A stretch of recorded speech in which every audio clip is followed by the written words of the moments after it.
saat saya hamil 8 bulan. Suami saya menikahi gundiknya di sebuah hotel mewah. Uang biaya persalinan anak saya. Mereka curi sampai habis untuk menyewa gedung pesta itu. Ibu mertua saya yang mengatur semuanya. Mereka pikir saya hanya perempuan lemah yang bisa diinjak. Mereka tidak tahu gedung tempat mereka berpesta itu. Sayalah pemiliknya hari itu. Di depan ratusan tamu, suami saya, ibu mertua saya, dan wanita itu jatuh pingsan bersamaan saat semua kebohongan mereka terbongkar. Halo sahabat, selamat datang kembali di channel ini. Sebelum cerita dimulai, tuliskan di kolom komentar Anda menyimak dari kota mana. Jangan lupa like dan subscribe agar channel ini terus berkembang. Sekarang, izinkan saya menceritakan semuanya dari awal. Nama saya Anjani, 31 tahun. Sehari-hari orang mengenal saya sebagai ibu rumah tangga biasa. Suami saya bernama Reza. Kami menikah sudah hampir 4 tahun. Tidak ada yang tahu siapa saya sebenarnya. Bahkan suami saya pun tidak. Saya memilih hidup sederhana. Saya memakai baju biasa. Saya naik kendaraan umum. Saya memasak sendiri setiap hari. Itu pilihan saya. Saya ingin tahu, apakah orang mencintai saya karena diri saya atau karena sesuatu yang lain? Sore itu saya duduk di tepi tempat tidur. Tangan saya mengusap perut yang sudah membesar. Usia kandungan saya masuk bulan ke-8. Sebentar lagi, malaikat kecil ini akan lahir ke dunia. Saya menggenggam ponsel. Saya ingin memastikan saldo di rekening tabungan pribadi saya. Uang itu saya kumpulkan sedikit demi sedikit. Bukan dari kekayaan yang saya sembunyikan, melainkan dari uang belanja yang saya sisihkan. Saya sengaja begitu. Saya ingin merasakan menabung seperti perempuan biasa demi anak saya. Uang itu untuk biaya persalinan, untuk perlengkapan bayi, untuk hari pertama anak saya di dunia. Layar ponsel menyala. Jantung saya seakan berhenti. Saldo yang seharusnya berjumlah puluhan juta kini hanya tersisa beberapa ribu rupiah. Seluruh uang itu lenyap. Saya menarik napas panjang. Saya pikir mungkin ada kesalahan sistem. Saya menyegarkan aplikasi itu berkali-kali. Hasilnya tetap sama. Uang itu benar-benar sudah tidak ada. Pintu kamar tiba-tiba terbuka. Reza masuk dengan wajah gelisah yang ia coba sembunyikan. Saya berdiri menghampirinya. Saya bertanya, kemana perginya semua uang di rekening saya? Hanya dia yang tahu, kata sandi saya. Reza menatap saya dengan pandangan tajam. Ia justru membentak, katanya. Saya tidak perlu mengurusi urusan laki-laki. Ia bilang uang itu dipakai untuk keperluan penting. Sebagai istri, saya harus mengerti bahwa suami punya kebutuhan yang tidak selalu bisa dijelaskan. Hati saya terpukul. Uang itu bukan miliknya. Itu simpanan saya untuk masa depan anak kami. Reza malah semakin marah. Ia menyuruh saya diam. Katanya, saya hanya perlu duduk di rumah dan menunggu waktu melahirkan. Tidak usah meributkan hal lain. Setelah itu, Reza mengganti pakaiannya. Ia pergi lagi, beralasan ada urusan pekerjaan. Saya terduduk di lantai. Dunia seolah runtuh menimpa saya saat merapikan pakaian kotor yang ia tinggalkan. Selembar kertas jatuh dari saku celananya. Saya memungutnya. Ternyata itu kwitansi pembayaran uang muka. Sewa ruang perjamuan agung di sebuah hotel mewah ternama. Nama pemesan tertera jelas, Reza. Namun, nama pasangannya bukan saya, melainkan seorang wanita bernama Vanessa. Dada saya sesak. Saya tidak percaya suami saya tega melakukan ini. Saat saya sedang mengandung besar, rasa penasaran dan amarah mulai membara. Saya memutuskan mencari tahu kebenarannya. Saya mengenakan hijab dan keluar diam-diam. Saya memesan kendaraan umum menuju alamat hotel yang tertera di kwitansi. Saya tahu betul hotel itu. Tapi suami saya tidak akan pernah menyangka mengapa. Sesampainya di sana, saya berjalan perlahan menuju lobi. Dari kejauhan, saya melihat sosok yang sangat saya kenal. Reza berdiri di sana, bersama seorang wanita berpenampilan mewah. Tidak jauh dari mereka, berdiri Bu Surti, ibu mertua saya. Bu Surti tampak sangat bahagia. Ia berkali-kali memeluk wanita itu dengan penuh sayang. Air mata saya jatuh tanpa bisa ditahan. Ibu mertua yang selama ini dingin dan kasar kepada saya, kini bersikap begitu manis kepada wanita lain. Saya memberanikan diri mendekat, namun tetap menjaga jarak. Saya bersembunyi di balik pilar besar. Dari sana, saya bisa mendengar percakapan mereka dengan jelas. Bu Surti berkata bahwa ia sudah lama menanti hari ini. Ia menyebut wanita itu, Vanessa, sebagai menantu idaman. Berasal dari keluarga terpandang dan kaya raya. Ia membandingkan Vanessa dengan saya, katanya. Saya hanya beban yang tidak punya apa-apa. Reza tertawa mendengar ucapan ibunya. Ia memuji kecantikan Vanessa, katanya. Ia sangat beruntung bisa segera menikahi wanita seperti itu. Dengan bangga, Reza bercerita, ia berhasil mengambil seluruh tabungan saya untuk membayar sewa hotel ini, agar pesta mereka tampak megah. Vanessa tersenyum sombong, katanya. Uang sebesar itu hanyalah uang kecil baginya. Tapi ia menghargai usaha Reza memberikan yang terbaik. Mendengar itu, hati saya hancur berkeping-keping. Namun perlahan, rasa sakit itu berubah menjadi kekuatan yang dingin. Saya menghapus air mata. Saya tidak akan membiarkan diri saya diinjak lebih jauh. Saya tahu mereka merencanakan pernikahan besok pagi di hotel ini. Mereka tidak tahu satu hal. Saya punya hubungan yang sangat kuat dengan gedung mewah ini. Saya berjalan meninggalkan lobi dengan langkah yang berbeda. Saya tidak lagi seperti perempuan hamil yang lemah dan tersakiti. Saya menuju sudut hotel yang lebih sepi. Saya mengeluarkan sebuah ponsel dari saku rahasia di dalam tas. Ponsel yang tidak pernah Reza ketahui keberadaannya. Saya menekan sebuah nomor. Beberapa saat kemudian, panggilan tersambung. Suara seorang pria menyapa dengan sangat hormat. Saya berbicara dengan suara tenang, namun penuh wibawa. Saya meminta dia menyiapkan pertemuan dengan seluruh jajaran pengelola utama hotel dalam 1 jam ke depan. Saya katakan, kali ini saya datang bukan sebagai tamu, melainkan sebagai pemilik tunggal dari seluruh jaringan hotel ini. Orang di seberang telepon terdengar sangat terkejut. Saya menutup teleponnya. Saya menatap pelataran hotel dengan tatapan yang tajam. Permainan mereka baru saja dimulai, dan saya akan memastikan mereka mendapat balasan yang jauh lebih menyakitkan dari apa yang saya rasakan hari ini. Saya melangkah menuju lift khusus yang hanya bisa diakses oleh pejabat tinggi perusahaan. Beberapa petugas keamanan sempat ingin menghentikan saya. Penampilan saya terlihat terlalu sederhana. Namun begitu, saya menunjukkan kartu identitas khusus milik saya. Mereka langsung membungkuk hormat. Wajah mereka pucat karena takut. Saya naik ke lantai paling atas, tempat kantor utama berada. Di sana sudah menunggu beberapa pria berpakaian rapi. Mereka adalah jajaran direksi dan manajer utama hotel.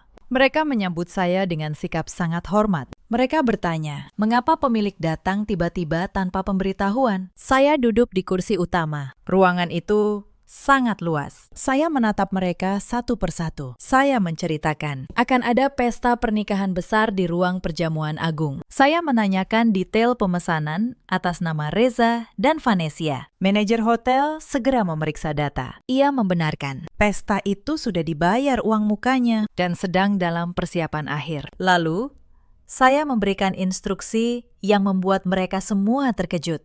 Saya minta seluruh dekorasi tetap dipasang seperti rencana. Namun saya ingin ada perubahan teknis pada sistem suara dan layar proyeksi raksasa di dalam ruangan. Saya juga meminta tim hukum perusahaan segera mengumpulkan seluruh data tentang latar belakang keluarga Vanessa. Saya punya firasat. Wanita itu tidak sekaya yang ia sombongkan di depan Reza dan ibu mertua saya. Saya ingin semua bukti siap sebelum acara dimulai. Setelah memberikan instruksi yang sangat rinci, saya kembali ke rumah. Saya harus bersikap seolah tidak terjadi apa-apa. Rencana saya harus berjalan sempurna. Sesampainya di rumah, saya melihat Reza sibuk memilih pakaian untuk besok. Bu Surti sibuk merapikan perhiasannya yang jumlahnya tidak seberapa. Mereka berdua bahkan tidak menoleh saat saya masuk. Saya masuk ke dapur. Saya menyiapkan makan malam seperti biasa. Saat makan malam, Bu Surti berkata dengan nada menyindir. Katanya, besok ia dan Reza akan pergi keluar kota untuk urusan penting. Ia menyuruh saya tetap di rumah. Reza menimpali. Katanya saya harus menjaga rumah karena banyak barang berharga yang baru ia beli. Saya hanya mengangguk pelan. Saya bilang, saya akan menuruti semua keinginan mereka. Reza dan Bu Surti tersenyum puas. Mereka pikir saya benar-benar tidak tahu apa-apa. Bu Surti lalu mulai membicarakan Vanessa di depan saya tanpa rasa malu. Katanya, Ia sangat bahagia. Sebentar lagi, keluarga mereka akan menjadi kaya raya. Calon istri baru Reza adalah putri dari seorang pengusaha besar. Ia bahkan berani berkata, kehadiran anak dalam kandungan saya mungkin hanya akan menjadi beban. Saya tetap diam.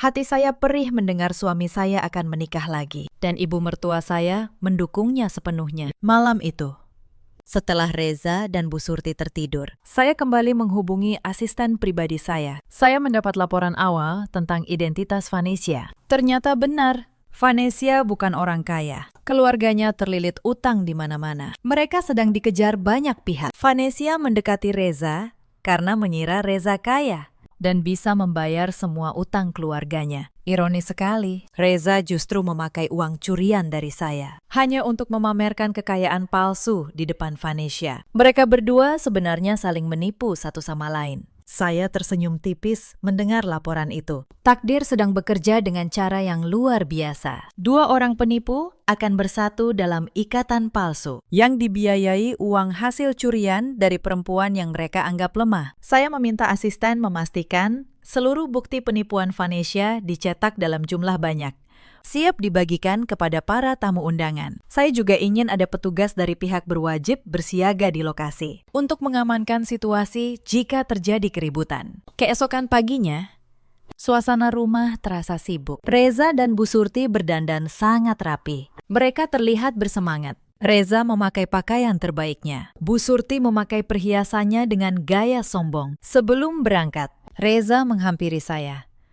Ia memberikan sejumlah uang yang sangat sedikit. Katanya, itu untuk makan saya selama ia pergi. Saya menerima uang itu. Saya mencium tangannya. Untuk terakhir kalinya. Sebuah penghormatan terakhir. Sebelum saya menghancurkan hidupnya. Bu Surti berteriak dari depan pintu. Menyuruh Reza cepat. Mereka tidak boleh terlambat ke hotel itu. Setelah kendaraan mereka pergi, saya masuk ke kamar. Saya tidak lagi memakai baju rumahan. Saya mengenakan hijab anggun dengan bahan berkualitas tinggi. Saya memakai pakaian khusus ibu hamil, rancangan perancang busana ternama. Riasan wajah saya natural, namun memancarkan aura kekuasaan. Sebuah kendaraan khusus sudah menunggu. Sopir membuka pintu dengan hormat. Saya masuk dan duduk dengan tenang. Di perjalanan, saya memeriksa kembali seluruh dokumen di dalam tas. Semuanya sudah siap. Saya merasa bayi dalam kandungan bergerak aktif, seolah memberi dukungan kepada ibunya. Saya mengelus perut saya. Saya berbisik, semua ini saya lakukan demi masa depan kami berdua. Sesampainya di hotel, saya tidak masuk lewat pintu utama tamu. Saya masuk melalui pintu akses khusus. Saya langsung menuju ruang kontrol di samping ruang perjamuan. Dari sana, saya bisa melihat suasana di dalam ruangan melalui layar monitor. Reza dan Vanessa sudah berdiri di pelaminan yang indah. Bu Surti sibuk menyambut para tamu. Ruangan itu penuh dengan tamu yang kagum pada kemewahan dekorasi. Saya melihat jam di tangan saya. Acara akan dimulai beberapa menit lagi. Penghulu sudah duduk di mejanya. Reza tampak percaya diri saat menjabat tangan penghulu. Saya memejamkan mata sejenak. Saya berdoa agar semuanya berjalan lancar. Lalu saya memberi perintah kepada operator sistem untuk bersiap mengambil alih kendali. Saya juga meminta pintu utama dikunci dari luar setelah saya masuk, agar tidak ada yang bisa melarikan diri dari kenyataan. Reza mulai mengucapkan kata pembuka prosesi akad. Suaranya lantang memenuhi ruangan. Namun tepat saat ia akan mengucapkan janji suci, saya melangkah keluar dari ruang kontrol. Saya berjalan menuju pintu besar di belakang ruangan. Saya meminta petugas keamanan membukanya. Cahaya dari luar masuk ke ruangan yang sedikit redup itu. Seluruh mata tamu undangan beralih ke arah pintu. Di sana, berdiri saya, seorang perempuan berhijab yang sedang hamil besar, dengan aura yang membuat semua orang terdiam. Saya berjalan perlahan di antara deretan kursi. Langkah kaki saya terdengar berwibawa di tengah kesunyian yang tiba-tiba melanda. Reza yang melihat saya langsung terbelalak. Tangannya gemetar, wajahnya berubah pucat. Bu Surti yang berada di pinggir pelaminan hampir terjatuh. Ia tidak menyangka menantu yang ia anggap miskin dan bodoh bisa berada di sini dengan penampilan seperti ini. Vanessa tampak bingung dan mulai gelisah. Ia merasakan tatapan tajam saya yang tertuju langsung ke arahnya. Saya berhenti di depan pelaminan. Saya menatap Reza dengan pandangan penuh kekecewaan. Namun, tanpa air mata. Saya beralih menatap Bu Surti yang berusaha menahan amarahnya. Saya berkata dengan suara cukup keras agar semua orang mendengar. Saya bilang, "Saya datang bukan untuk merusak kebahagiaan mereka, melainkan untuk memberikan hadiah pernikahan yang sangat spesial bagi pasangan baru ini." Suasana menjadi tegang. Semua orang merasa ada badai besar yang akan datang. Reza menelan ludah. Keringat dingin membasahi dahinya. Ia melepaskan genggaman tangannya dari Vanessa. Ia meraih pengeras suara dari pembawa acara. Ia berteriak, menyuruh saya pergi. Ia mengatakan kepada para tamu bahwa saya perempuan yang kehilangan kewarasan, sengaja datang mengacaukan acara keluarganya. Kata-kata Reza terdengar kasar. Namun saya hanya membalasnya dengan senyuman tipis. Melihat saya tidak juga pergi, Bu Surti ikut turun tangan. Ia menuruni tangga pelaminan. Wajahnya berkerut menahan amarah. Ia menunjuk tepat ke wajah saya. Ia mulai mengeluarkan hinaan yang selama ini sering ia lontarkan di rumah. Ia menyebut saya menantu yang tidak tahu diri, tidak punya apa-apa, hanya benalu dalam kehidupan Reza. Dengan bangga, Bu Surti mengumumkan kepada semua orang bahwa putranya pantas mendapatkan pendamping yang jauh lebih baik dan lebih kaya, seperti Vanessa. Bukan perempuan miskin yang hanya bisa menangis di sudut rumah. Saya membiarkan ibu mertua saya selesai bicara. Saya teringat semua pengorbanan saya selama ini. Saya selalu bangun paling awal menyiapkan sarapan. Saya membersihkan rumah setiap hari. Saya merawat Bu Surti saat ia sakit. Semua pengabdian itu tidak pernah ada artinya di matanya. Hanya karena saya menyembunyikan jati diri saya dan memilih hidup sederhana. Saya menarik napas panjang. Saya bertanya kepada Bu Surti dengan suara yang tenang. Apakah harta adalah satu-satunya hal yang membuat manusia dihargai dalam keluarga? Pertanyaan itu membuat Bu Surti tertawa. Ia menjawab lantang. Tentu saja kekayaan adalah segalanya. Dengan kekayaan Vanessa, keluarganya akan hidup terhormat. Vanessa di atas pelaminan tersenyum angkuh. Ia merasa menang karena dibela mati-matian. Ia menatap saya dari atas ke bawah, seolah menilai penampilan saya. Kesombongan membuatnya buta. Ia menganggap saya hanya perempuan malang yang mencari perhatian. Saya mengalihkan pandangan kepada Reza. Saya bertanya dengan suara yang menyayat hati tentang keberadaan uang persalinan yang saya kumpulkan susah payah. Bagaimana bisa seorang pria yang bergelar suami dan calon ayah tega mencuri hak anaknya sendiri demi pesta kemewahan bersama wanita lain? Kata-kata saya membuat para tamu mulai berbisik. Mereka yang tadinya mengira saya bersalah, kini mulai ragu. Bisik-bisik itu terdengar tidak nyaman di telinga Reza. Beberapa tamu mulai mengeluarkan ponsel untuk merekam. Reza semakin panik.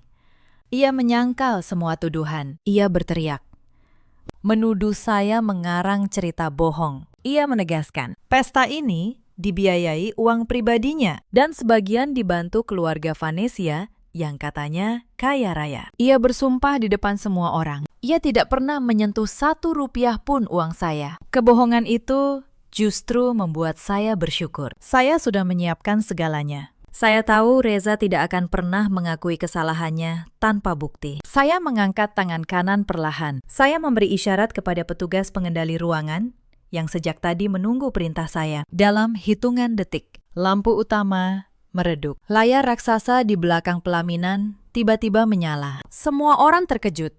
Semua mata terpusat pada layar. Gambar yang muncul bukanlah tayangan kisah cinta Reza dan Vanessa, melainkan rekaman kamera pengawas dari sebuah mesin tunai. Dalam rekaman itu terlihat jelas Reza mendatangi mesin anjungan tunai mandiri dan memindahkan seluruh saldo rekening pribadi saya. Tidak hanya itu, layar kemudian menampilkan deretan bukti mutasi rekening. Diperbesar agar semua tamu bisa membaca. Angka-angka itu menunjukkan aliran dana yang berpindah tepat pada hari saya kehilangan uang. Belum berhenti di situ. Sistem pengeras suara tiba-tiba memutar sebuah rekaman percakapan yang sangat jernih. Itu rekaman Reza dan Vanessa di sebuah tempat makan. Sehari sebelumnya, suara Reza terdengar jelas saat ia membanggakan keberhasilannya mengambil uang istrinya untuk membayar sewa gedung ini. Suara tawa Vanessa yang meremehkan saya pun menggema ke seluruh ruangan. Kehancuran mulai menyelimuti pelaminan. Fakta itu meruntuhkan semua kebohongan yang baru saja Reza ucapkan. Para tamu memandang Reza dan Vanessa dengan tatapan jijik. Reza berdiri terpaku. Mulutnya terbuka, namun suaranya tertahan di tenggorokan. Kakinya lemas. Ia sadar, rahasia busuknya telah terbongkar di depan ratusan tamu. Panggung sandiwara yang ia bangun kini hancur berkeping-keping. Bu Surti memegang kepalanya. Ia tidak percaya dengan apa yang ia lihat. Meski bukti sudah jelas, kesombongannya menolak menerima kekalahan. Ia berteriak menyalahkan saya karena dianggap mempermalukan keluarga sendiri. Ia bahkan berdalih, sudah kewajiban istri menyerahkan seluruh hartanya kepada suami. Jadi tindakan Reza bukan pencurian. Alasan tidak masuk akal itu membuat para tamu semakin muak. Mereka tidak menyangka ada ibu yang membenarkan putranya mencuri uang persalinan dari istri yang sedang hamil. Saya tetap berdiri tegak. Saya tidak perlu marah lagi. Kebenaran sudah bicara dengan sendirinya. Namun saya belum selesai. Hukuman untuk suami saya baru saja dimulai. Dan kini giliran wanita di sampingnya untuk merasakan pahitnya kenyataan. Suara bisikan para tamu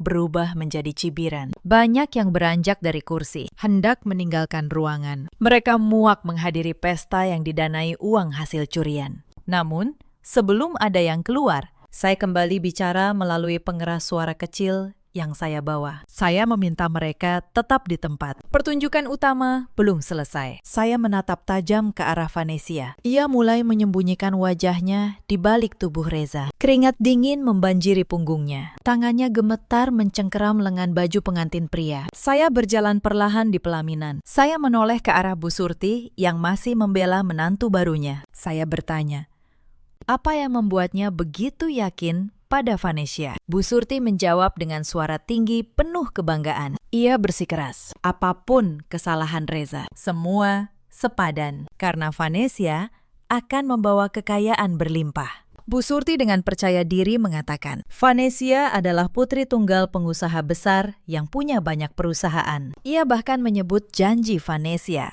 akan membelikannya rumah mewah dan kendaraan pribadi setelah pernikahan. Bu Surti menantang saya, katanya. Uang persalinan yang saya ributkan akan diganti berkali lipat oleh keluarga Vanessa. Saya tertawa kecil mendengarnya, tawa yang dingin. Saya menoleh ke arah kepala petugas keamanan yang sejak tadi bersiaga. Saya memberi isyarat anggukan. Pria bertubuh tegap itu maju membawa sebuah kotak berisi tumpukan map. Petugas itu mulai membagikan map kepada para tamu di barisan depan. Ia juga meletakkan satu map tepat di atas meja akad, di depan Reza dan Vanessa. Saya mempersilakan Reza dan Bu Surti membuka map itu dan membaca isinya. Reza dengan tangan bergetar meraih map tersebut. Matanya bergerak, membaca baris demi baris. Semakin jauh ia membaca, wajahnya semakin pucat, matanya terbelalak. Map itu berisi laporan keuangan resmi, surat peringatan dari berbagai penagih utang, serta salinan putusan pengadilan tentang kebangkrutan perusahaan keluarga Vanessa. Di halaman terakhir, ada surat daftar pencarian orang atas nama ayah Vanessa terkait kasus penipuan berskala besar. Reza menjatuhkan map itu ke lantai. Tubuhnya seolah kehilangan tenaga. Bu Surti yang penasaran memungut kertas yang berserakan. Ia meminta salah satu kerabatnya membacakan, karena ia kesulitan membaca tulisan kecil. Ketika kerabat itu membacakan fakta bahwa keluarga Vanessa menanggung utang fantastis, dan Vanessa sendiri dikejar para penagih, Bu Surti menjerit histeris. Bayangan rumah mewah dan kendaraan baru hancur, digantikan bayangan tumpukan utang yang bisa menyeret keluarganya. Vanessa menangis dan berteriak, katanya, dokumen itu palsu, sengaja dibuat saya untuk menghancurkan pernikahannya.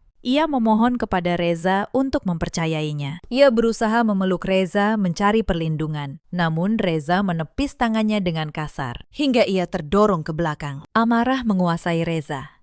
Ia sadar, ia telah membuang istri sahnya yang sedang hamil, mencuri uang persalinannya, hanya demi menikahi seorang penipu. Penyesalan mulai merayap, namun amarahnya lebih mendominasi. Ia menunjuk wajah Vanessa dan memaki wanita itu di depan semua orang. Vanessa, tidak terima. Ia balik menyerang, katanya.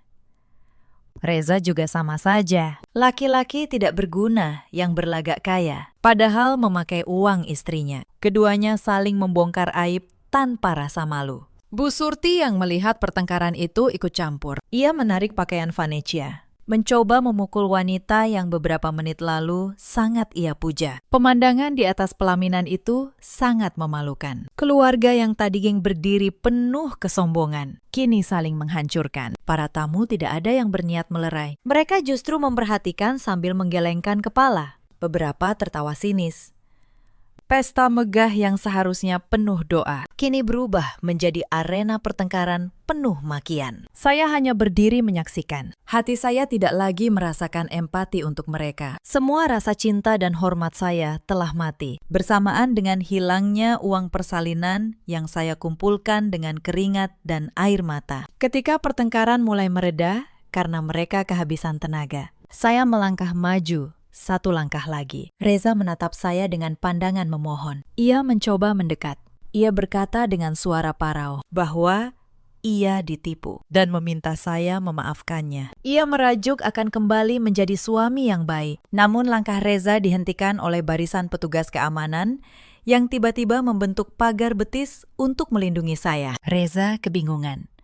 Mengapa para petugas memperlakukan istrinya yang ia anggap miskin dengan begitu istimewa? Pertanyaan besar muncul di benak Reza dan Bu Surti. Siapa sebenarnya saya? Dan mengapa saya punya kuasa sebesar itu di tempat semewah ini? Salah satu petugas mengangkat tangannya, memberi peringatan keras agar Reza tidak berani melangkah maju. Saya menatap suami saya dengan pandangan dingin, seolah ia orang asing yang tidak pernah saya kenal. Lalu, saya mengalihkan pandangan ke arah pintu samping. Saya memberi isyarat dengan anggukan kepala. Dari pintu itu, masuklah seorang pria parubaya berpakaian sangat rapi. Pria itu adalah manajer umum hotel, orang yang memiliki otoritas tertinggi dalam operasional gedung ini. Ia berjalan cepat, namun tetap menjaga wibawa. Ia melewati para tamu yang masih tegang dan langsung menuju ke hadapan saya. Kejadian berikutnya membuat seluruh orang di ruangan terdiam. Manajer umum yang sangat dihormati banyak pengusaha itu menundukkan tubuhnya dalam-dalam di hadapan saya. Ia membungkuk dengan sikap penuh hormat, sikap yang hanya diberikan kepada pemimpin tertinggi. Setelah membungkuk, ia berdiri tegak dan berbicara lantang agar Reza, Bu Surti, dan seluruh tamu mendengar. Ia meminta maaf kepada saya atas ketidaknyamanan yang terjadi di dalam gedung miliknya. Ia menyatakan seluruh petugas keamanan siaga penuh menjalankan apapun perintah saya. Mendengar kata gedung miliknya, lutut Reza tiba-tiba kehilangan tenaga. Ia memandang saya dan manajer umum bergantian dengan wajah pucat pasi. Bu Surti melangkah maju dengan wajah merah. Ia menunjuk manajer umum, menuduhnya salah mengenali orang. Ia bersikeras, saya hanya menantu dari keluarga biasa, tidak mungkin punya hubungan dengan tempat semewah ini. Ia bahkan menuduh saya telah membayar manajer itu untuk bersandiwara demi balas dendam. Manajer umum menatap Bu Surti dengan pandangan merendahkan. Ia mengambil sebuah pengendali jarak jauh dan menekan satu tombol. Layar besar di belakang pelaminan, yang sebelumnya menampilkan bukti kejahatan Reza, kini berubah. Layar itu menampilkan struktur organisasi perusahaan besar yang menaungi jaringan hotel mewah ini. Di posisi paling puncak, tertera sangat jelas nama lengkap saya beserta foto resmi. Manajer umum menjelaskan kepada semua orang, saya adalah pemilik tunggal dan sah dari seluruh kekayaan perusahaan ini. Saya memilih hidup sederhana karena tidak ingin harta saya dimanfaatkan orang-orang yang salah. Penjelasan itu bagaikan petir di siang bolong bagi Reza dan Bu Surti. Reza mengingat kembali semua perbuatannya. Ia selalu merendah sanoi, membatasi uang belanja saya, dan mencuri uang persalinan yang ternyata tidak seberapa dibanding kekayaan asli saya. Ia sadar uang muka yang ia bayarkan untuk sewa ruangan ini sebenarnya kembali ke kantong istrinya sendiri. Ia telah mencuri dari orang yang paling berkuasa di tempat itu. Bu Surti terhuyung. Tangannya meremas dada. Kesombongannya selama ini ternyata dibangun di atas kebodohan yang memalukan. Wanita yang selalu ia hina ternyata pemegang kendali kekayaan luar biasa. Ia menyadari, andai ia bersikap baik kepada saya, ia sudah pasti hidup bergelimang kemewahan. Vanessa yang sejak tadi terdiam, semakin menyusut. Ia yang berniat mencari pria kaya untuk melunasi utang, justru terjebak dalam masalah jauh lebih besar. Ia telah menyinggung seorang perempuan berkuasa yang bisa dengan mudah menghancurkan sisa hidupnya. Saya menatap ketiga orang yang telah menghancurkan kepercayaan saya itu. Saya bersuara dengan nada tenang, namun terdengar menakutkan di tengah kesunyian. Saya bilang, selama ini saya selalu bersabar, memberi kesempatan kepada Reza untuk menjadi suami yang baik. Namun pengkhianatannya yang tega mencuri uang untuk calon bayinya adalah batas akhir dari segalanya. Mulai detik ini, mereka tidak akan pernah lagi merasakan kedamaian. Kata-kata itu menjadi pukulan mental terakhir. Tekanan jiwa yang bertubi-tubi, rasa malu yang tak tertahankan, ditambah hancurnya semua rencana busuk mereka, membuat pertahanan fisik mereka runtuh. Reza kehilangan keseimbangan dan jatuh terjerembab ke lantai. Hampir bersamaan, Bu Surti kehilangan kesadaran dan ambruk di samping putranya. Vanessa yang tidak kuat menahan rasa takut pun ikut tumbang, pingsan di atas karpet tebal ruangan. Ketiga orang yang tadi berdiri penuh kesombongan, kini tergeletak tidak berdaya, menjadi tontonan memalukan bagi semua orang yang hadir. Suasana ruangan sempat kacau, namun tidak ada satupun tamu yang berniat menolong. Mereka hanya memandang jijik ke arah pelaminan. Saya tetap berdiri tenang. Saya menoleh ke arah manajer umum dan memerintahkan agar petugas medis dipanggil, hanya untuk memastikan mereka tidak mati. Karena saya ingin mereka menghadapi hukuman dalam keadaan sadar sepenuhnya. Petugas medis datang dengan cepat. Hanya butuh beberapa menit untuk menyadarkan ketiganya. Saat memori kejadian memalukan itu kembali, kepanikan yang jauh lebih besar menyerang mereka. Reza langsung bersimpuh di lantai. Ia merangkak mendekati saya. Air mata mengalir deras. Pria yang tadinya angkuh itu kini memohon ampun. Ia memanggil nama saya dengan penuh penyesalan. Ia berjanji akan menjadi budak seumur hidup, asalkan saya mau menerimanya kembali, demi bayi dalam kandungan saya. Permohonan itu sama sekali tidak melunakkan hati saya. Hati saya telah membeku sejak Reza memilih menyewa tempat mewah untuk wanita lain, memakai uang yang seharusnya menjadi hak anak saya. Saya menatapnya dengan pandangan tajam. Saya mengingatkan, pria di hadapan saya inilah yang menyuruh istrinya diam saat bertanya soal uang tabungan persalinan yang hilang. Saya katakan dengan tegas, bayi dalam perut saya tidak membutuhkan sosok ayah yang bermental pencuri dan pengkhianat. Saya punya lebih dari cukup untuk membesarkan anak saya sendiri dengan penuh kehormatan. Bu Surti yang baru sadar mencoba bangkit. Ia merasa pusing dan malu melihat putranya mengemis. Dengan sisa keberaniannya yang rapuh, ia membentak. Ia menyuruh saya menghentikan semua ini dan membawa Reza pulang. Ia masih merasa punya hak atas saya sebagai ibu mertua, katanya. Masalah rumah tangga harus diselesaikan di rumah, bukan dipertontonkan. Mendengar tuntutan itu, saya tersenyum. Saya bilang, Bu Surti mungkin lupa atau memang tidak pernah tahu kenyataan tentang rumah yang selama ini mereka tinggali. Saya menjelaskan dengan lantang. Bangunan tempat Bu Surti tinggal selama ini adalah properti milik perusahaan saya. Dibeli jauh sebelum saya menikah dengan Reza. Saya membiarkan mertua saya menempatinya secara gratis selama ini, karena saya berusaha menjadi menantu yang berbakti. Namun karena ia telah membantu Reza mengkhianati saya, hak tinggal itu telah saya cabut, terhitung sejak 1 jam yang lalu. Bu Surti ternyanga. Saya melanjutkan dengan tenang. Saat mereka sibuk menikmati pesta palsu ini, tim dari perusahaan saya telah mengeluarkan seluruh barang milik mereka dari rumah. Barang-barang itu kini diletakkan di pinggir jalan. Kunci rumah telah diganti. Bu Surti tidak lagi punya tempat tinggal dan harus mencari naungan sendiri mulai malam ini. Kabar itu meruntuhkan pertahanan Bu Surti. Ia menangis meraung, menyadari kini ia menjadi orang tua yang luntang-lantung di jalanan. Sementara itu, suara sirine dari kendaraan pihak berwajib terdengar dari arah luar, perlahan semakin mendekat.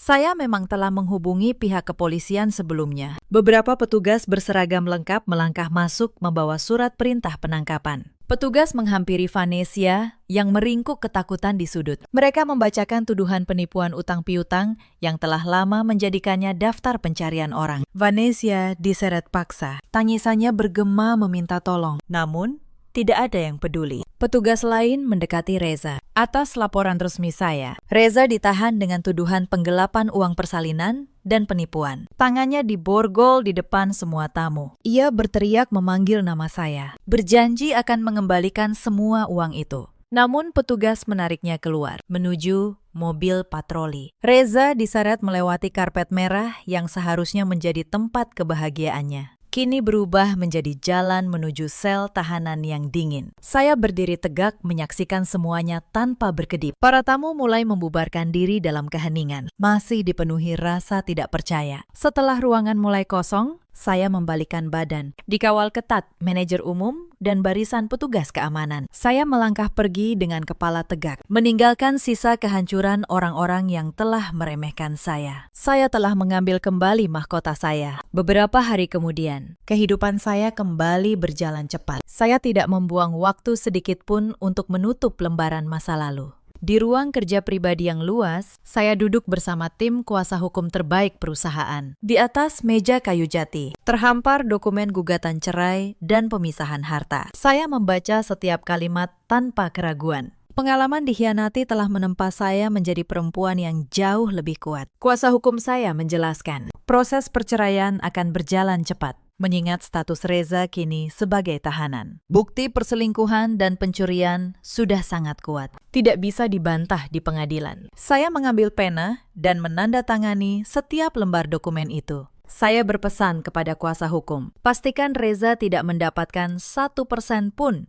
dari aset perusahaan maupun harta pribadi saya. Ia keluar dari kehidupan saya persis seperti saat datang, tanpa memiliki apa-apa. Siang itu juga, dokumen perceraian dikirim ke tempat Reza ditahan. Dari balik jeruji, ia menerima map gugatan cerai dengan tangan gemetar. Saat membaca bahwa istrinya menuntut perpisahan mutlak, tangisnya kembali pecah. Ia memukul-mukul dinding selnya, melampiaskan frustrasi dan penyesalan. Namun kemalangan Reza tidak berhenti di situ. Pihak kepolisian melakukan pemeriksaan kesehatan rutin terhadap tahanan baru. Ketika hasil pemeriksaan Reza keluar, petugas menemukan zat terlarang di dalam tubuhnya. Saat diinterogasi, Reza mengaku beberapa bulan terakhir ia diam-diam memakai barang terlarang itu karena tertekan oleh tuntutan gaya hidup Vanessa yang terus mendesaknya membeli barang mewah. Penemuan ini membuat Reza dijerat pasal tambahan yang sangat berat. Hukuman kurungannya dipastikan bertambah lama. Kehancuran Reza kini benar-benar sempurna. Di tempat lain, saya merasakan nyeri yang teramat sangat di bagian perut. Usia kandungan saya memang sudah masuk waktunya. Asisten pribadi dan beberapa pengawal segera membawa saya menuju rumah sakit paling elit milik jaringan perusahaan saya. Sesampainya di sana, saya disambut dokter spesialis kandungan terbaik beserta tim medis yang telah disiapkan jauh hari. Saya ditempatkan di ruang perawatan paling mewah. Proses persalinan memakan waktu beberapa jam penuh perjuangan. Meski harus melewati rasa sakit luar biasa tanpa didampingi seorang suami, saya tidak pernah merasa lemah. Saya terus mengingat tujuan hidup saya, memberikan masa depan cemerlang bagi malaikat kecil yang akan segera lahir. Saya mengatur nafas sesuai arahan dokter. Saya mengerahkan seluruh sisa tenaga pada dorongan terakhir. Akhirnya, ruang bersalin itu dipenuhi suara tangisan bayi yang kencang. Dokter dengan wajah bahagia memberitahukan, anak saya lahir sehat dan sempurna. Rasa lelah dan sakit seketika menguap. Air mata haru mengalir membasahi pipi saya. Saat perawat meletakkan bayi mungil itu di atas dada saya memeluk anak pertama saya dengan erat. Saya mencium keningnya berkali-kali. Kehadiran bayi itu adalah pelita yang menerangi hati saya. Setelah melewati badai pengkhianatan, saya berbisik lembut di telinga bayi saya. Saya berjanji akan menjadi ibu sekaligus pelindung yang tidak akan pernah membiarkan siapapun menyakiti kami lagi. Beberapa hari kemudian, saya duduk bersandar di ranjang sambil menggendong bayi yang tertidur. Jendela kaca besar menampilkan pemandangan kota dari ketinggian. Sinar matahari pagi yang hangat menyinari wajah kami. Saya sempat mendengar laporan asisten tentang nasib Reza yang semakin menderita di penjara, serta Bu Surti yang kini terpaksa bekerja sebagai buruh cuci untuk bisa makan. Saya mendengarkan semua itu tanpa ekspresi berlebihan. Keadilan telah tegak dengan sendirinya. Saya menutup laporan itu dan memutuskan tidak lagi mencari tahu tentang mereka. Lembaran masa lalu yang penuh air mata telah saya tutup selamanya. Hari berganti minggu, minggu berganti bulan. Kehidupan Bu Surti berputar dalam roda penderitaan. Wanita yang dahulu selalu berjalan dengan kepala tegak, memamerkan kekayaan menantunya, kini harus menundukkan kepala setiap berpapasan dengan orang lain. Setelah diusir, Bu Surti sempat luntang-lantung sebelum menemukan tempat tinggal kumuh di sudut perkampungan padat. Untuk membayar sewa dan mengisi perut, ia terpaksa bekerja sebagai buruh cuci keliling. Tangan rentanya yang dahulu dihiasi perhiasan mahal, kini penuh luka lecet dan kapalan. Punggungnya membungkuk karena memikul cucian berat. Setiap malam, ia menangis sendirian di atas tikar tipis, menyesali perbuatannya kepada saya. Suatu siang, ketika Bu Surti sedang menjemur pakaian milik pelanggannya, ketenangannya dipecahkan oleh kedatangan sekelompok pria berbadan tegap. Mereka adalah penagih utang. Mereka mencari Reza dan langsung mengepung Bu Surti yang gemetar. Pemimpin kelompok itu mengeluarkan setumpuk dokumen pinjaman yang ditandatangani Reza. Beberapa bulan sebelum pernikahan palsunya, Reza ternyata meminjam uang dalam jumlah besar untuk membeli barang mewah dan perhiasan demi menunjang penampilan palsu Vanessa. Karena Reza kini dipenjara dan tidak punya apa-apa, seluruh beban utang itu otomatis jatuh ke pundak Bu Surti, satu-satunya keluarga inti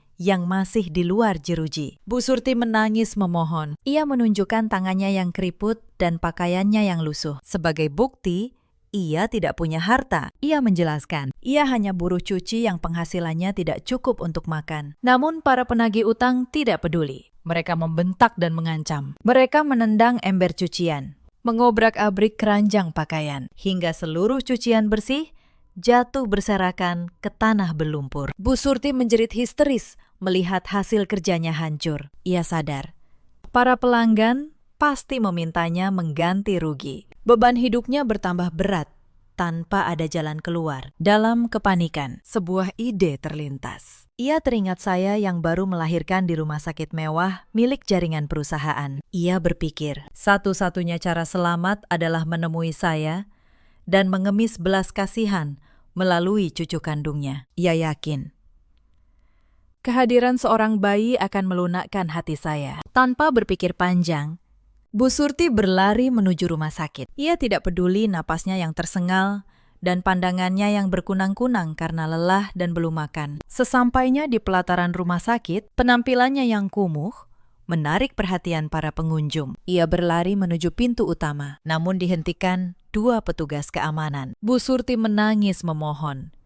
Katanya, ia adalah ibu mertua saya, ingin melihat cucunya. Ia meminta petugas menyampaikan kepada saya bahwa ibunya datang. Petugas keamanan saling berpandangan dan memeriksa daftar kunjungan. Sesuai instruksi ketat dari manajemen, nama Bu Surti telah dimasukkan ke dalam daftar orang yang dilarang keras mendekati area perawatan. Petugas menolak permintaannya dengan tegas namun sopan. Mereka menjelaskan, saya tidak menerima kunjungan dari pihak luar dan meminta Bu Surti meninggalkan area itu. Bu Surti menolak menyerah. Ia menjatuhkan diri bersujud di kaki petugas. Menangis, meraung memanggil nama saya dan cucunya, berharap suaranya terdengar sampai ke ruang perawatan. Kejadian itu menjadi tontonan banyak orang. Beberapa petugas tambahan datang untuk mengangkat tubuh Bu Surti karena ia mulai bertindak di luar kendali. Tepat saat itu, sekelompok penagih utang yang membuntutinya sejak dari tempat tinggalnya tiba-tiba muncul.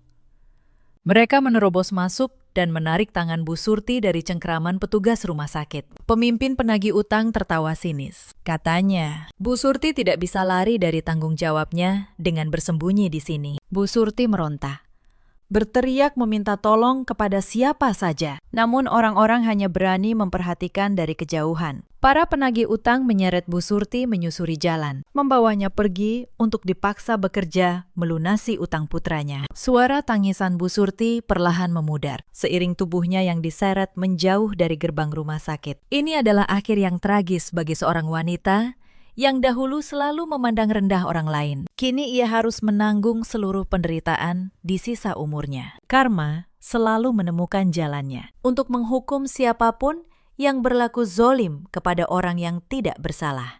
Waktu berjalan dengan damai bagi saya. Tubuh saya pulih sepenuhnya. Bayi saya tumbuh menjadi anak yang sehat, dipenuhi limpahan kasih sayang dari saya dan orang-orang yang tulus. Saya mengambil alih kembali seluruh kendali bisnis dengan lebih bijaksana. Pengalaman pahit membuat saya lebih tangguh dalam memilih orang-orang kepercayaan. Saya bukan lagi perempuan yang mudah diinjak. Saya kini sosok pemimpin yang disegani, namun tetap mempertahankan gaya hidup sederhana. Pada suatu pagi, saya berdiri di depan cermin kamar. Hari ini, saya punya satu urusan terakhir untuk menutup lembaran masa lalu secara mutlak. Saya telah meminta orang kepercayaan saya mengatur kunjungan ke rumah tahanan tempat mantan suami saya mendekam. Saya tidak datang untuk memberi pengampunan. Saya datang untuk menegaskan garis pembatas antara kehidupan lama mereka dengan kehidupan baru yang saya bangun bersama anak saya. Sesampainya di penjara yang dikelilingi tembok tinggi dan kawat berduri, saya diarahkan ke ruang pertemuan khusus dengan pembatas kaca tebal. Suasananya dingin dan suram. Saya duduk dengan tenang menunggu. Tidak lama, terdengar langkah kaki yang diseret pelan. Seorang petugas membawa Reza masuk. Penampilannya benar-benar terpuruk. Jauh berbeda dari sosok pria angkuh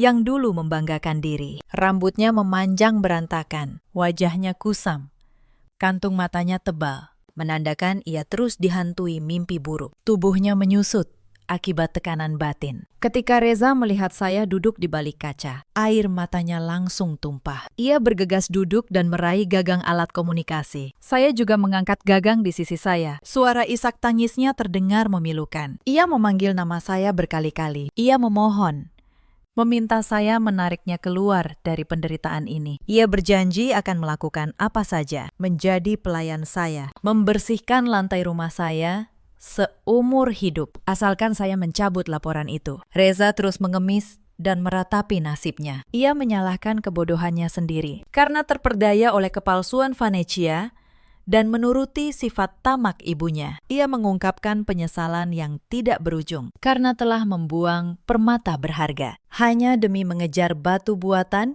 yang berujung kehancuran. Saya mendengarkan semua ratapan itu tanpa perubahan raut wajah. Mata saya menatap lurus ke arahnya, memancarkan kedinginan yang tidak bisa ditembus air mata palsu. Setelah Reza selesai bicara dan hanya menyisakan cegukan, saya akhirnya membuka suara. Saya berkata dengan nada datar, "Saya datang ke sini bukan untuk menghapus kesalahannya. Saya datang sekadar untuk memperlihatkan satu anugerah terbesar yang telah ia hilangkan selamanya karena keserakahannya sendiri." Saya membuka tas perlahan dan mengeluarkan selembar foto. Saya menempelkannya kuat ke arah kaca agar Reza bisa melihatnya jelas. Foto itu menampilkan bayi kami yang tersenyum ceria dalam pakaian rapi. Melihat wajah bayi yang lucu dan sehat itu, Reza terdiam kaku. Matanya membelalak, menyerap setiap detail wajah anak kandungnya yang tidak pernah ia temui sejak lahir. Tangannya tanpa sadar mencoba menggapai dan mengelus foto itu. Namun tangannya hanya membentur permukaan kaca tebal yang dingin. Reza menangis sejadi-jadinya. Dadanya sesak. Ia menyadari ia tidak akan pernah bisa menyentuh, menggendong, atau merasakan kehangatan anaknya secara langsung. Ia telah merampas haknya sebagai seorang ayah. Tepat pada hari ia merampas uang persalinan untuk membiayai pesta kebohongannya. Reza memukul-mukul kaca, memohon agar diizinkan menyentuh foto itu sejenak. Namun saya menarik foto bayi saya dan menyimpannya kembali ke dalam tas dengan tatapan dingin. Saya berdiri dari kursi.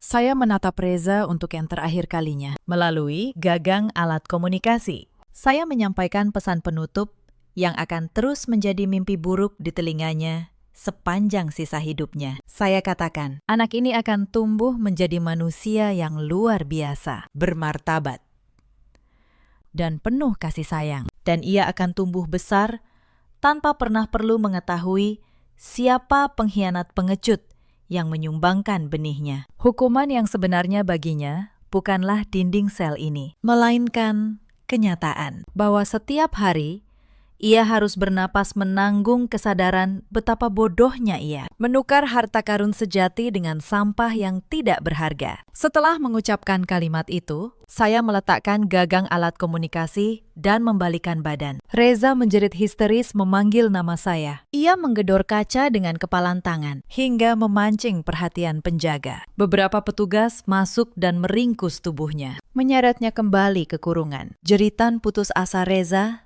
menggema di sepanjang lorong sunyi, menjadi saksi bisu penyesalan tiada akhir. Saya terus melangkah keluar dari tempat suram itu dengan langkah ringan. Saya melepaskan seluruh sisa beban yang sempat mengikat pikiran saya. Sesampainya di luar, saya berhenti sejenak untuk menghirup udara kebebasan dalam-dalam. Sinar matahari pagi terasa sangat menghangatkan. Saya menyadari sebuah kebenaran, bahwa kehormatan seorang perempuan tidak pernah ditentukan oleh perlakuan buruk dari pria yang mencoba menghancurkannya. Seorang perempuan memiliki kemandiriannya sendiri, yang tidak bisa dirampas oleh siapapun di dunia ini. Ujian menyakitkan yang saya lewati telah menempa saya menjadi baja, membuktikan, bahkan dari dasar jurang pengkhianatan yang paling dalam sekalipun, seorang perempuan sejati mampu bangkit dan membangun kembali kerajaannya dengan pondasi yang tidak akan pernah goyah lagi. Cerita ini mengajarkan kita banyak hal. Jangan pernah mengukur nilai seseorang dari harta yang ia miliki. Dan jangan pernah mengkhianati orang yang tulus mencintai kita hanya demi kemewahan yang semu. Di luar sana, ada banyak perempuan seperti saya dulu. Mereka tulus, sabar, dan memberikan segalanya. Namun balasannya hanya pengkhianatan. Kepada kalian, ingatlah, kesabaran bukan berarti kelemahan. Ada pula banyak suami seperti Reza yang silau oleh kemewahan palsu hingga membuang permata sejati di rumahnya sendiri. Dan ada para ibu mertua seperti Bu Surti yang mengukur menantu dari isi dompet sampai lupa bahwa ketulusan jauh lebih berharga dari emas. Dalam hidup, kita selalu punya pilihan, memilih untuk menabur kebaikan atau menabur keserakahan. Dan pada akhirnya, kita sendiri yang akan menuai hasilnya. Ceritakan kisah kalian di kolom komentar. Terima kasih sudah menemani sampai akhir. Baru 3 hari menjadi menantu, saya sudah diperlakukan seperti pesuruh. Pukul 4 pagi, ibu mertua menggedor pintu kamar. Suara beliau dingin. Bangun, rumah ini tidak menerima perempuan pemalas. Malam pertama sebagai istri, saya belum sempat beristirahat. Pagi kedua, semua asisten rumah tangga sudah dipecat lewat satu pesan singkat. Pagi ketiga, ayah saya berdiri di depan gerbang untuk menjemput putrinya. Tapi, sebelum saya pergi, ada satu hal yang ibu mertua dan suami saya tidak tahu. Halo, sahabat.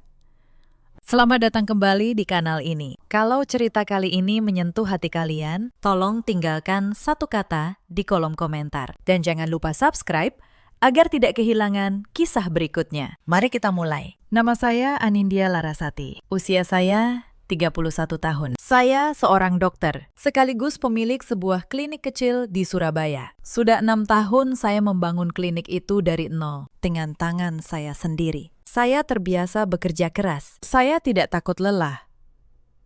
Tapi saya tidak pernah membayangkan bahwa lelah yang paling menyakitkan justru datang dari rumah yang seharusnya menjadi rumah saya sendiri. Surabaya di akhir Maret terasa basah pagi itu. Embun menempel buram di kaca jendela. Lantai keramik terasa lengket di bawah telapak kaki. Di luar, angin pancaroba lewat di sepanjang jalan Darmo, membawa aroma gerimis dan bau sayur lodeh dari dapur tetangga. Saya menikah dengan Bima Mahesa 6 bulan setelah kami berkenalan. Bima bekerja sebagai perwakilan di sebuah perusahaan besar. Dia tampan, sopan, dan selalu tepat waktu. Dia bukan tipe pria yang suka mengucapkan kata cinta berlebihan. Tapi dia membawakan saya kopi setiap pagi dan mengingat semua tanggal penting. Saya pikir itu cukup. Kami berkenalan di sebuah seminar kesehatan. Bima datang mewakili perusahaannya. Saya datang sebagai pembicara. Setelah acara, dia menghampiri saya. Bukan untuk merayu, tapi untuk bertanya soal sesuatu yang saya jelaskan tadi. Saya ingat, saya terkesan karena dia mendengarkan dengan sungguh-sungguh. Hari-hari berikutnya, dia mengirim pesan. sopan, tidak pernah memaksa. Dia menunggu saya selesai operasi kecil di klinik, hanya untuk menemani saya makan malam, lalu mengantar saya pulang tanpa meminta apa-apa. Saya, yang sudah lama menutup hati karena terlalu sibuk membangun klinik, perlahan membukanya. Bima terlihat seperti pria yang aman, stabil, pria yang akan menjadi tempat berlabuh, bukan badai. Ayah saya sempat mengingatkan, kenali keluarganya, nak. Seorang pria adalah cermin dari rumah tempat dia dibesarkan. Tapi saya sedang jatuh cinta, dan orang yang jatuh cinta cenderung tuli pada peringatan. Pertama kali Bima membawa saya bertemu ibunya. Saya masih ingat dengan jelas. Rumah keluarga Mahesa berdiri besar di kawasan elit, dengan pagar tinggi dan halaman penuh tanaman mahal. Ibu Sinta, Ibu Bima, menyambut saya dengan senyum yang rapi, terlalu rapi. Jadi, ini calon menantu saya, kata beliau. Menatap saya dari ujung rambut sampai sepatu. Dokter. Ya, bagus. Perempuan harus bisa cari uang sendiri supaya tidak jadi beban. Saya tersenyum. Saya pikir itu pujian. Saya belum tahu bahwa di rumah itu kemampuan saya bukan dihargai. Kemampuan saya akan dijadikan alasan untuk diperas. Di perjalanan pulang malam itu, Bima bertanya bagaimana pendapat saya tentang ibunya. Saya menatap jejak lampu yang berlalu di kaca mobil. Memilih kata-kata dengan hati-hati. Ibumu tegas, kata saya. Tapi rumahmu bagus sekali. Bima tersenyum. Sudah kubilang, kan? Ibuku teliti, tapi penyayang. Saya mengangguk, tapi di dalam hati, untuk pertama kalinya, muncul sebuah keraguan, tipis, seperti uap air di kaca mobil. Jika diseka, akan hilang. Tapi jika dibiarkan, seluruh pemandangan di depan perlahan akan menjadi buram. Saya memilih menyekanya. Saya memilih percaya. Itu kesalahan pertama saya. Pernikahan kami sederhana. Ayah saya, Pak Rahmat, hanya berpesan satu hal sebelum hari itu. Kalau kamu lelah, pulang.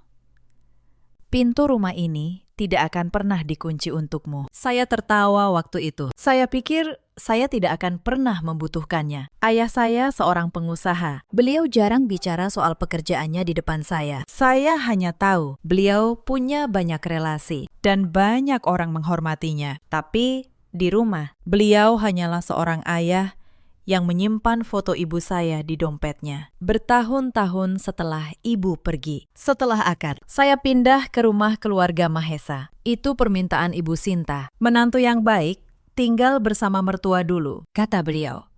Biar saya ajari cara mengurus rumah tangga. Bima setuju tanpa bertanya pendapat saya. Saya menelan keberatan saya. Saya pikir hanya beberapa bulan. Saya pikir saya bisa bertahan. Saya tidak tahu bahwa pelajaran pertama akan datang di hari yang sama. Malam pertama, saya tidak bisa tidur nyenyak. Rumah itu besar, tapi terasa dingin. Bukan dingin karena pendingin udara. Dingin karena setiap sudut seperti mengawasi. Pukul 2 dini hari, saya terbangun karena haus. Saya turun ke dapur pelan-pelan. Di sana, saya melihat Bu Lastri, asisten rumah tangga yang sudah bekerja belasan tahun di rumah itu. Beliau sedang melipat baju di bawah lampu redup dengan mata sembab. Bu Lastri belum tidur, tanya saya.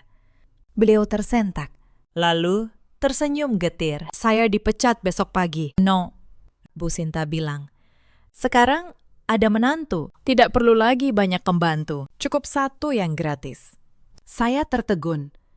Gratis. Bu Lastri menatap saya dengan mata yang penuh iba. Maaf, no, tapi saya harus jujur. Di rumah ini, menantu bukan keluarga. Menantu itu tenaga kerja yang tidak dibayar. Saya sudah lihat satu menantu pergi sebelum non. Hati-hati. Saya ingin tertawa, mengira itu lelucon. Tapi wajah Bu Lastri tidak sedang bercanda. Keesokan paginya, sebuah pesan masuk ke grup keluarga. Ibu Sinta menulis dengan kalimat pendek. Mulai hari ini, semua asisten rumah tangga berhenti. Sudah saya transfer pesangon seadanya. Rumah ini punya menantu sekarang. Bu Lastri mengambil amplopnya, lalu berpamitan. Sebelum pergi, beliau berbisik pada saya. Bulan lalu, gaji saya masih kurang 3,5 juta. No. Sudah saya tagih, tapi katanya nanti. Tolong. Kalau non punya kesempatan, ingatkan beliau. Saya mengangguk. Saya tidak tahu bahwa janji kecil itu akan menjadi salah satu paku pertama yang saya simpan diam-diam. Setelah pintu tertutup, Ibu Sinta menatap saya. Nah, sekarang rumah ini bersih dari orang luar. Tinggal kita, keluarga. Saya tersenyum tipis. Tapi saya tahu, kata keluarga di mulut beliau punya arti yang berbeda. Hari pertama saya sebagai menantu di rumah itu dimulai pukul 4 pagi. Ibu Sinta menggedor pintu kamar. Suaranya menembus daun pintu. Anindya, bangun. Dapur tidak akan menyala sendiri. Saya bangun dengan mata setengah terpejam. Di samping saya, Bima masih tidur pulas. Saya menyentuh bahunya. Mas, ibumu memanggil. Pukul 4 pagi, Bima hanya bergumam. Turuti saja. Dek, ibu memang begitu. Nanti juga terbiasa. Terbiasa. Kata itu akan menjadi mantra Bima selama 3 minggu ke depan. Setiap kali saya mengeluh, setiap kali saya terluka, jawabannya selalu sama. Nanti terbiasa. Seolah penderitaan adalah sesuatu yang harus saya pelajari untuk diterima. Bukan sesuatu yang seharusnya tidak terjadi sejak awal. Saya turun ke dapur. Ibu Sinta sudah duduk di meja makan dengan secangkir teh. Beliau tidak mengangkat tangan untuk membantu. Beliau hanya mengawasi. Goreng tempe, tamat nasi, buat sambal. Jam 6 semua harus siap, kata beliau. Dan setelah itu, pel seluruh lantai. Bersihkan kamar mandi. Cuci semua baju. Saya menatap beliau. Bu, saya ada jadwal di klinik pagi ini. Pasien sudah klinik. Ibu Sinta menyela. Beliau meletakkan cangkirnya pelan. Kamu sekarang istri yang baik mengurus rumah dulu, baru yang lain. Atau kamu mau bilang, pekerjaanmu lebih penting daripada keluarga suamimu. Saya menelan kalimat yang ingin saya ucapkan. Saya menelpon perawat saya, meminta jadwal pagi dialihkan. Lalu saya mulai memasak. Pukul 7, semua selesai. Tangan saya pegal, punggung saya sakit. Tapi tidak ada satupun ucapan terima kasih. Ratih, adik ipar saya, turun dengan piyama, mengambil tempe goreng, lalu mengernyit. Asin. Kakak ipar tidak bisa masak, ya. Saya diam. Saya belajar di rumah itu. Diam adalah cara bertahan. Hari-hari berikutnya berjalan sama. Pukul 4, bangun, memasak, mengepel, mencuci, menyetrika. Klinik saya terbengkalai. Saya menitipkan pasien pada rekan sejawat sambil berjanji pada diri sendiri. Ini hanya sementara. Pada hari kelima, Ibu Sinta meminta sesuatu yang membuat saya berhenti. Berikan ponselmu, kata beliau. Mengulurkan tangan saat makan malam. Saya mengernyit. Untuk apa, Bu? Menantu yang baik tidak punya rahasia dari mertuanya, kata beliau. Saya hanya mau memastikan kamu tidak diracuni omongan orang luar. Banyak menantu rusak karena terlalu banyak main ponsel. Saya menoleh pada Bima, berharap dia membela saya. Tapi Bima hanya menunduk ke piringnya. Berikan saja. Dek, gumamnya. Tidak ada yang salah, kan? Saya meletakkan ponsel saya di tangan Ibu Sinta. Saya merasa sebuah pintu baru saja terkunci di belakang saya. Malam itu, untuk pertama kalinya, saya tidak bisa menghubungi siapapun. Tidak ayah saya, tidak teman saya, tidak siapapun. Saya berbaring di tempat tidur. Menatap langit-langit. Di samping saya, Bima sudah tidur. Saya bertanya pada diri sendiri, pelan. Sejak kapan rumah pernikahan terasa seperti sel? Beberapa hari setelah ponsel saya disita, saya mulai memahami pola rumah itu. Ada hierarki yang tidak terlihat, tapi sangat nyata. Dan saya berada di dasarnya. Ratih, adik ipar saya, punya kebiasaan mengambil barang saya tanpa izin. Suatu pagi, saya mendapati lipstik mahal saya hilang dari meja rias. Saya menemukannya di kamar Ratih. Sudah terpakai setengah. Saat saya menanyakannya dengan sopan, dia hanya mengangkat bahu. Kakak ipar, kan? Sudah jadi keluarga. Punyaku ya punyamu. Punyamu ya punyaku. Lagi pula, kamu yang numpang di rumah ini. Saya menelan kalimat itu. Tapi saya mulai menghitung diam-diam. Berapa banyak yang sudah hilang. Bukan hanya barang. Suatu sore, Ratih meminjam uang saya, 2 juta. Katanya untuk keperluan mendesak. Saya memberinya, karena saya pikir mungkin dengan begitu hubungan kami membaik. Uang itu tidak pernah kembali. Saat saya menyinggungnya, Ratih malah mengadu pada ibunya. Bilang saya pelit dan suka memperhitungkan uang pada keluarga sendiri. Ibu Sinta memarahi saya malam itu. Sama adik ipar saja hitung-hitungan. Menantu macam apa kamu? Saya belajar di rumah itu.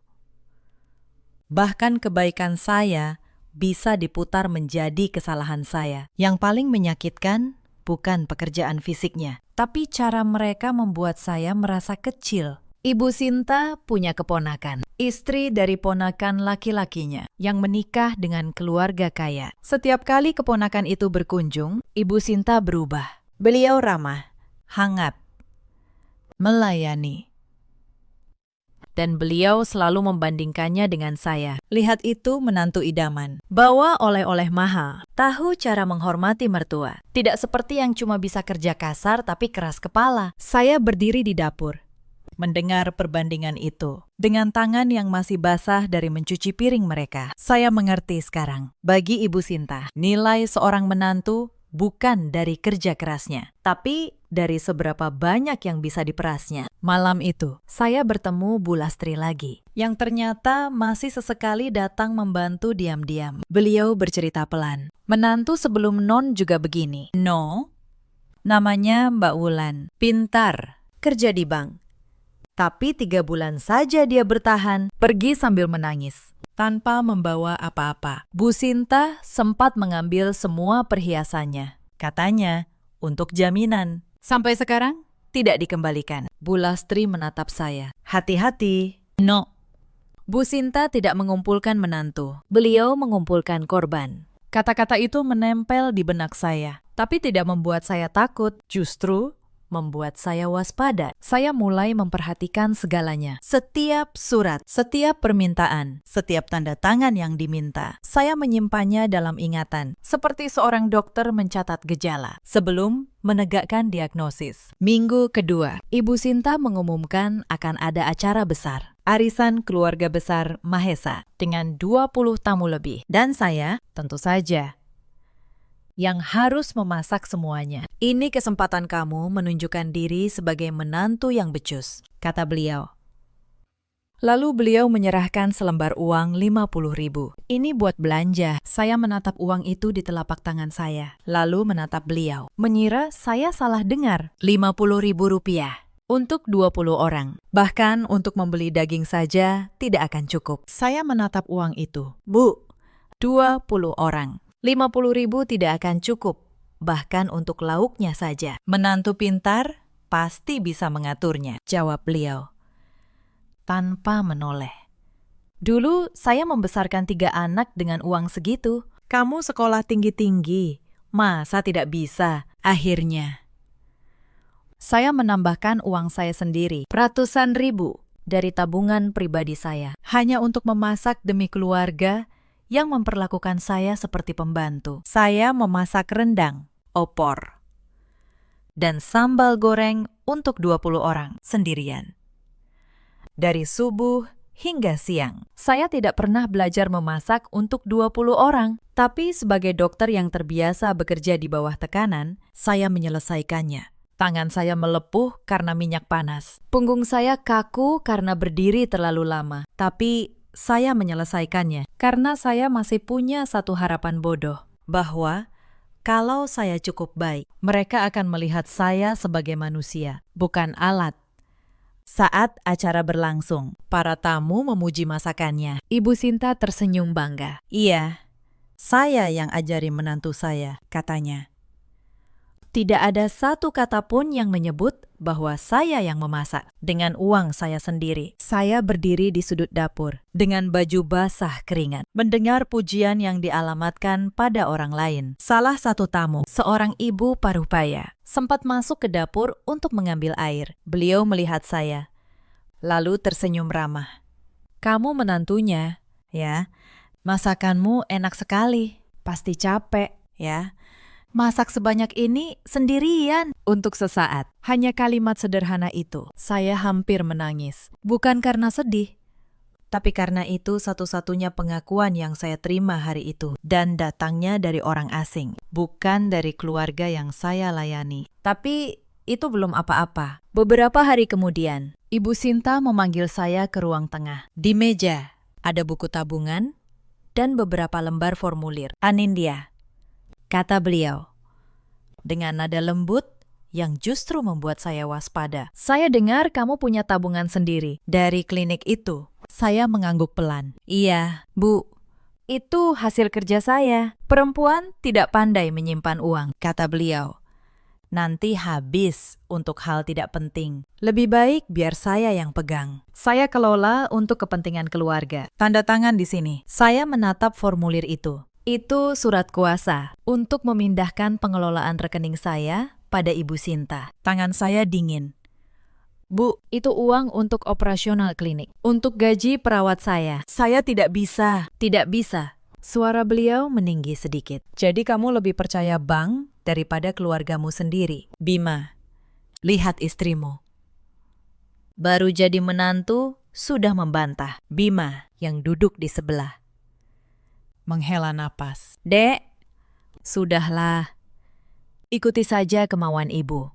Biar damai." Saya menatap suami saya, pria yang berjanji melindungi saya di depan penghulu. Sekarang dia hanya ingin damai dengan mengorbankan saya. Saya tidak menandatangani surat itu hari itu. Saya bilang, saya perlu waktu. Ibu Sinta mendengus, tapi membiarkan saya pergi. Saya tahu, beliau tidak akan menyerah. Malam itu, saya menyimpan satu hal lagi di dalam hati. Bukan amarah, sesuatu yang lebih tenang, sesuatu yang lebih tajam. Setelah penolakan saya soal rekening, Ibu Sinta mengubah taktiknya. Beliau mulai mengisolasi saya. Suatu hari, ayah saya menelpon ke rumah karena ponsel saya masih disita. Ibu Sinta yang mengangkat. Saya hanya mendengar percakapan dari ujung yang satu. "Anindya sedang sibuk. Pak Rahmat, maklum, menantu baru. Banyak yang harus dipelajari. Nanti saja kalau sudah luang." Lalu, beliau menutup telepon. Sebelum saya sempat mendekat, saya menatap beliau.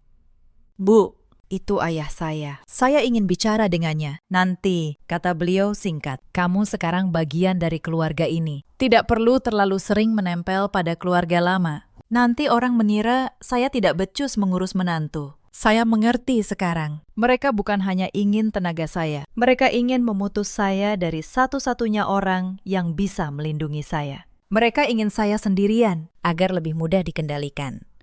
Tapi mereka tidak tahu, justru keterasingan itulah yang membuat saya berpikir lebih jernih. Semakin mereka mengurung saya, semakin jelas saya melihat siapa mereka sebenarnya. Tekanan itu tidak berhenti, justru semakin menjadi. Pada minggu ketiga, saya jatuh sakit.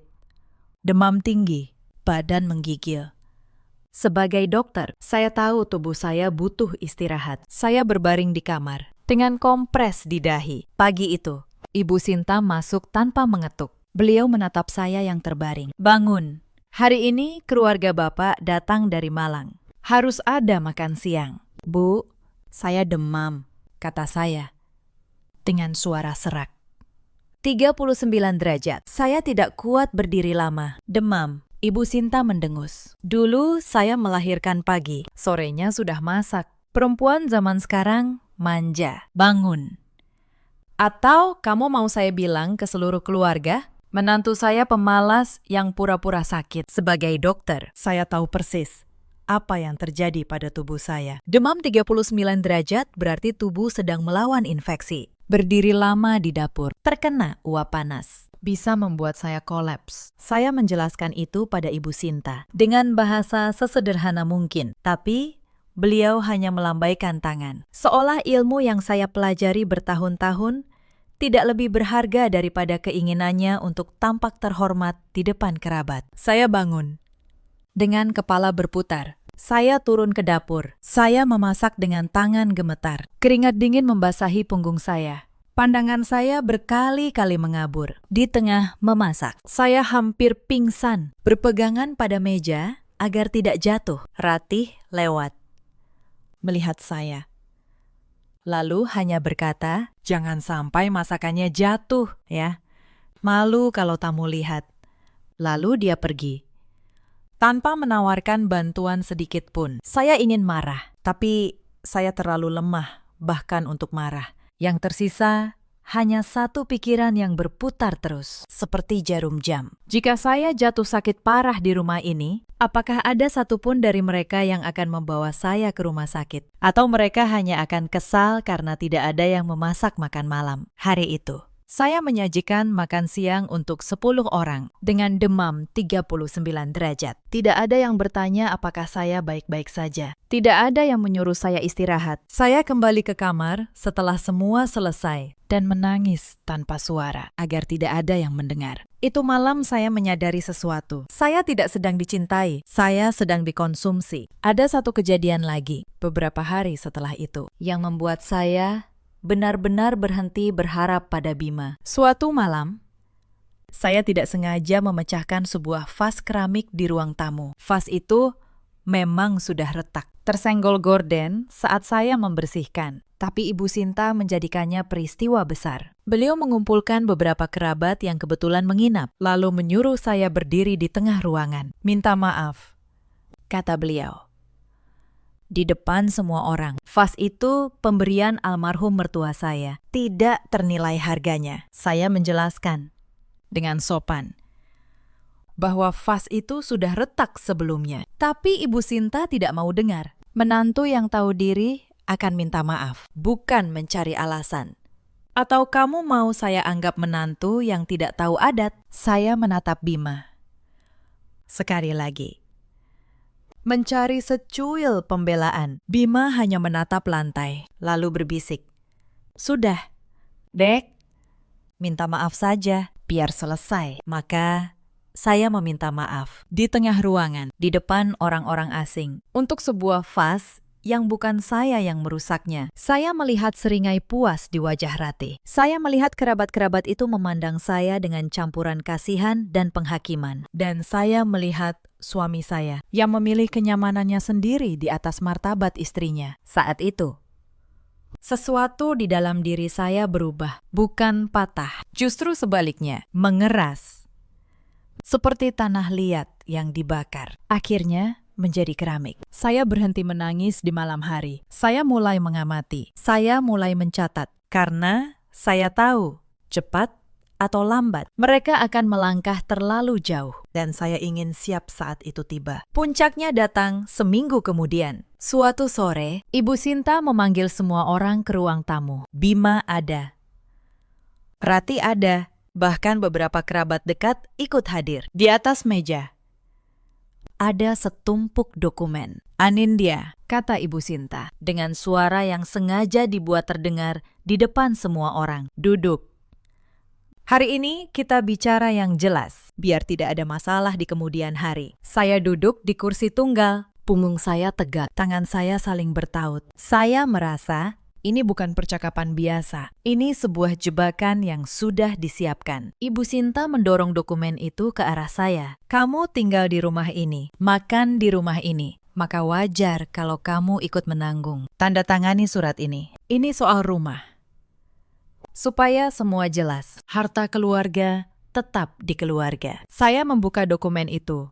Jantung saya berhenti sejenak. Itu surat pernyataan yang isinya menyerahkan rumah atas nama saya. Rumah yang dibelikan ayah saya sebagai hadiah pernikahan ke dalam aset bersama keluarga Mahesa. Rumah yang sebenarnya secara hukum adalah milik saya. "Bu, ini rumah pemberian ayah saya," kata saya pelan. "Sertifikatnya atas nama saya." "Justru itu," kata Ibu Sinta. Matanya berkilat. Kamu istri Bima sekarang. Apa yang jadi milikmu, jadi milik keluarga ini juga. Atau kamu mau menyimpan rahasia? Mau punya harta sendiri di belakang suamimu? Itu menantu durhaka namanya. Para kerabat di ruangan itu mulai berbisik. Saya bisa merasakan tatapan mereka, menghakimi. Seolah saya benar-benar seorang menantu yang serakah karena ingin mempertahankan rumah pemberian ayah saya sendiri. Ibu Sinta pandai. Beliau sengaja melakukan ini di depan banyak orang, agar saya tidak punya ruang untuk menolak tanpa terlihat jahat. Saya menoleh pada Bima. Mas, apa kamu setuju dengan ini? Bima tidak menatap saya. Dek, ibu benar. Kita keluarga sekarang. Tanda tangani saja, jangan bikin ribut di depan kerabat. Di kepala saya ada dua suara. Yang pertama berkata, menolak, lawan, berteriak bahwa ini tidak adil. Tapi suara kedua yang lebih dingin dan lebih tenang berkata sesuatu yang berbeda. Suara itu mengingatkan saya pada perjanjian pranikah yang saya tanda tangani diam-diam jauh sebelum hari pernikahan. Suara itu mengingatkan bahwa surat ini di hadapan hukum tidak punya kekuatan apapun selama akta sebenarnya ada di tangan notaris saya. Maka saya membuat sebuah keputusan. Saya akan menandatanganinya. Bukan karena saya menyerah, tapi karena saya ingin melihat seberapa jauh keserakahan mereka akan membawa mereka. Saya ingin mereka merasa menang, agar mereka membuka semua kartu mereka. Seorang dokter tidak mengobati penyakit yang belum terlihat sepenuhnya. Dan saya ingin penyakit ini muncul ke permukaan, sampai ke akarnya. Saya menatap pena yang disodorkan ke arah saya. Saya menatap wajah-wajah yang mengelilingi saya. Mertua yang serakah, suami yang pengecut, adik ipar yang menyeringai. Tidak ada satupun yang berdiri di pihak saya. Maka saya mengambil pena itu dan saya menandatanganinya. Ibu Sinta tersenyum puas. Beliau pikir. Beliau menang. Rati bertepuk tangan kecil. Bima menghela napas lega. Mereka tidak tahu apa yang baru saja saya tanda tangani. Mereka tidak tahu. Mereka baru saja menggali lubang dengan tangan mereka sendiri. Tapi waktunya belum tiba. Saya menyimpan senyum saya dalam-dalam. Saya kira tanda tangan itu akan membuat mereka puas. Saya salah. Bagi orang serakah, satu kemenangan hanya melahirkan keinginan berikutnya. Sore itu juga, setelah para kerabat pulang, Ibu Sinta memanggil saya lagi ke dapur. Beliau menyodorkan kembali surat kuasa rekening yang dulu saya tolak. Sekarang tanda tangani yang ini juga, kata beliau. Rumah sudah jadi milik keluarga. Tabungan juga harus. Saya berhenti. Untuk pertama kalinya dalam 3 minggu, saya tidak langsung menunduk. Tidak. Bu, kata saya pelan. Wajah Ibu Sinta berubah. Apa kamu bilang? Saya bilang. Tidak. Ulang saya. Rumah saya berikan. Tapi rekening klinik itu menyangkut nyawa pasien dan gaji orang yang bekerja pada saya. Saya tidak akan menyerahkannya. Itu kalimat yang salah, di rumah yang salah, di waktu yang salah. Atau mungkin itu kalimat yang paling benar yang pernah saya ucapkan. Bima muncul di ambang pintu, mendengar suara meninggi. Ada apa ini? Istrimu membantah saya, kata Ibu Sinta. Suaranya bergetar menahan marah. Di rumah saya sendiri, setelah semua yang saya ajarkan. Dan saat itulah, tangan Ibu Sinta terangkat. Telapak tangan beliau mendarat di pipi saya. Keras. Suaranya menggema di dapur yang sunyi. Saya terhuyung. Pipi saya panas. Mata saya berair. Bukan karena sedih, tapi karena perih. Saya menatap suami saya yang berdiri tepat di sana, melihat semuanya.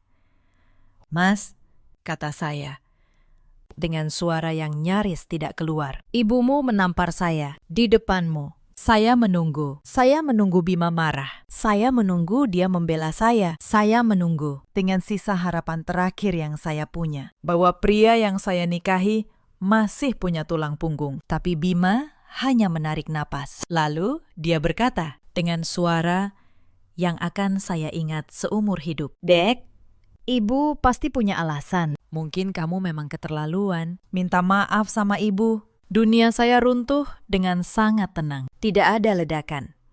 Hanya keheningan dan suara hati saya yang patah. Satu demi satu. Saya tidak menangis. Saya hanya menatap Bima. Lama. Lalu saya berbalik, naik ke kamar, dan mengunci pintu. Malam itu, saya tidak tidur. Saya duduk di tepi tempat tidur, di rumah yang kini terasa asing. Dan untuk pertama kalinya sejak menikah, saya mengizinkan diri saya berpikir jernih. Selama 3 minggu, saya telah memberi mereka segalanya. Tenaga saya, waktu saya, uang saya, bahkan rumah saya. Saya melakukannya dengan harapan diterima. Tapi malam ini, saya mengerti, tidak ada jumlah pengorbanan yang akan pernah cukup untuk orang yang sudah memutuskan untuk tidak menghargaimu. Mereka tidak ingin menantu. Mereka ingin budak yang berterima kasih. Dan suami saya, pria yang berjanji di hadapan Tuhan untuk melindungi saya, telah memilih. Berkali-kali, dan setiap kali dia memilih ibunya, kenyamanannya. Dirinya sendiri. Bukan saya menyentuh pipi saya yang masih terasa panas. Lalu saya menarik napas panjang. Saya seorang dokter. Saya tahu ada luka yang bisa sembuh dengan waktu. Dan ada luka yang harus dipotong agar tidak menyebar. Pernikahan ini adalah luka jenis kedua. Ibu Sinta menyita ponsel saya. Tapi beliau lupa. Seorang dokter pemilik klinik punya lebih dari satu cara berkomunikasi. Saya masih punya jam tangan pintar saya yang tidak pernah beliau perhatikan. Diam-diam. Di tengah malam. Saya mengetik satu pesan singkat. Hanya untuk satu orang. Ayah, jemput Anindya besok pagi. Dan tolong bawa map coklat yang ayah simpan. Balasan datang hampir seketika. Seolah ayah saya juga tidak bisa tidur. Seolah beliau sudah menunggu pesan ini selama 3 minggu. Ayah datang jam 7. Tidur.